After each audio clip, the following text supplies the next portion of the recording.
Hi hello welcome back to my YouTube channel. ಎಲ್ಲರೂ ಹೇಗಿದ್ದೀರಾ? I hope ಎಲ್ಲರೂ ಚೆನ್ನಾಗಿದ್ದೀರಾ ಅಂತ ಭಾವಿಸ್ತಾ ಇದ್ದೀನಿ. ಎಲ್ಲರಿಗೂ ವರಮಹಾಲಕ್ಷ್ಮಿ ಹಬ್ಬದ ಹಾರ್ದಿಕ ಶುಭಾಶಯಗಳು. ಅಲಂಕಾರ ಪ್ರಿಯೆ ಮಹಾಲಕ್ಷ್ಮಿ ದೇವಿಗೆ ತುಂಬನೇ ಪ್ರಿಯವಾದ ರವೆ ಲಡ್ಡು ಹೇಗೆ ಮಾಡೋದು ಅಂತ ಇವತ್ತಿನ ವಿಡಿಯೋದಲ್ಲಿ ತಿಳಿಸ್ತಾ ಇದ್ದೀನಿ. ವಿಡಿಯೋ ಎಲ್ಲೂ ಕೂಡ ಸ್ಕಿಪ್ ಮಾಡದೆ ಪೂರ್ತಿ ವಿಡಿಯೋ ನೋಡಿ. ಹಾಗಾದರೆ ಬನ್ನಿ, ಈ ತುಂಬ ರುಚಿಯಾದ ರವೆ ಲಡ್ಡು ಹೇಗೆ ಮಾಡೋದು, ಇದಕ್ಕೆ ಬೇಕಾಗಿರುವ ಸಾಮಗ್ರಿಗಳನ್ನು ಅಡುಗೆ ಮಾಡ್ತಾ ತಿಳ್ಕೊಂಬರೋಣ.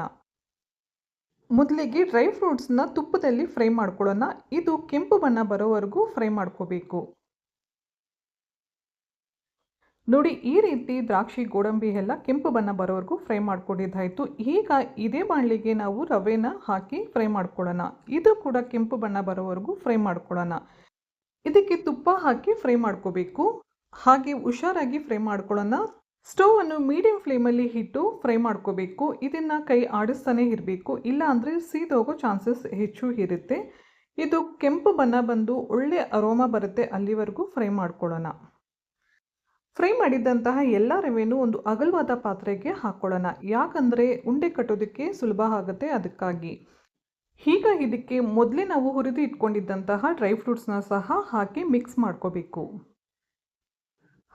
ತುಪ್ಪ ಡ್ರೈ ಫ್ರೂಟ್ಸ್ ಎಲ್ಲ ಹಾಕಿದ ತಕ್ಷಣ ಎಷ್ಟೊಂದು ಒಳ್ಳೆ ಅರೋಮಾ ಬರ್ತಾ ಇದೆ, ತುಂಬಾ ಚೆನ್ನಾಗಿರುತ್ತೆ. ನೀವು ಒಂದು ಸಲ ಮನೆಯಲ್ಲಿ ಟ್ರೈ ಮಾಡಿ. ಈಗ ಇದಕ್ಕೆ ಸಕ್ಕರೆ ಹಾಕ್ಕೊಳ್ಳೋಣ. ಸಕ್ಕರೆ ನಿಮ್ಮಿಷ್ಟ. ಸಕ್ಕರೆ ಹೆಚ್ಚು ತಿನ್ನೋರು ಹೆಚ್ಚು ಸಕ್ಕರೆ ಹಾಕ್ಕೊಳ್ಳಿ, ಕಡಿಮೆ ತಿನ್ನೋರು ನೋಡಿಕೊಂಡು ಹಾಕ್ಕೊಳ್ಳಿ. ನಾನು ಸ್ವಲ್ಪ ಹೆಚ್ಚು ಕ್ವಾಂಟಿಟಿಯಲ್ಲಿ ಮಾಡ್ತಾ ಇದ್ದೀನಿ. ಮೊದಲನೇ ಸಲ ಮಾಡೋರು ಸ್ವಲ್ಪ ಸ್ವಲ್ಪ ಮಾಡಿ ಆಮೇಲೆ ತುಂಬ ಮಾಡೋದಕ್ಕೆ ಟ್ರೈ ಮಾಡಿ. ಸಕ್ಕರೆ ಹಾಕಿದ ಮೇಲೆ ಒಣಕೊಬ್ಬರಿ ಕೂಡ ಹಾಕ್ಕೊಳ್ತಾ ಇದ್ದೀನಿ. ಮೊದಲೇ ನಾನು ಒಣಕೊಬ್ಬರಿ ಮತ್ತು ಏಲಕ್ಕಿನ ರುಬ್ಬಿ ಇಟ್ಕೊಂಡಿದ್ದೆ. ಹಬ್ಬದ ಸೀಸನ್ ಅಲ್ವಾ, ಸೊ ನಾನು ಎಲ್ಲ ಮೊದಲೇ ಪ್ರಿಪೇರ್ ಮಾಡಿ ಇಟ್ಕೊಂಡಿದ್ದೆ. ದೇವರಿಗೆ ಮಾಡುವ ಪ್ರತಿಯೊಂದು ಪ್ರಸಾದಕ್ಕೂ ಒಣಕೊಬ್ಬರಿ ಬೇಕಾಗುತ್ತೆ, ಸೊ ಅದಕ್ಕಾಗಿ ನಾನು ಮೊದಲೇ ಒಣಕೊಬ್ಬರಿ ಏಲಕ್ಕಿನ ಮಿಕ್ಸ್ ಮಾಡಿ ರುಬ್ಕೊಂಡಿದ್ದೆ. ಸೊ ಅದನ್ನು ಇವಾಗ ಹಾಕ್ಕೊಳ್ತಾ ಇದ್ದೀನಿ. ಈಗ ಇವೆಲ್ಲ ಪದಾರ್ಥಗಳು ಚೆನ್ನಾಗಿ ಮಿಕ್ಸ್ ಮಾಡ್ಕೊಳ್ಳೋಣ. ಎಷ್ಟು ಚೆನ್ನಾಗಿ ಮಿಕ್ಸ್ ಮಾಡ್ಕೊಳ್ತೀವಿ ರವೆ ಲಡ್ಡು ಅಷ್ಟು ಚೆನ್ನಾಗಿ ಬರುತ್ತೆ. ನನ್ನ ವಿಡಿಯೋಸ್ ಹೊಸದಾಗಿ ಯಾರೆಲ್ಲ ಅಡುಗೆ ಮಾಡೋದಕ್ಕೆ ಕಲಿತಾ ಇದ್ದೀರಾ ಅವರಿಗೆ ತುಂಬಾ ಯೂಸ್ಫುಲ್ ಆಗುತ್ತೆ. ವಿಡಿಯೋ ಎಲ್ಲೂ ಕೂಡ ಸ್ಕಿಪ್ ಮಾಡದೆ ಪೂರ್ತಿ ವಿಡಿಯೋ ನೋಡಿ. ಈಗ ಇದಕ್ಕೆ ಕಾಯಿಸಿದಂತಹ ಹಾಲು ಹಾಕಿ ಮಿಕ್ಸ್ ಮಾಡ್ಕೊಳ್ಳೋಣ.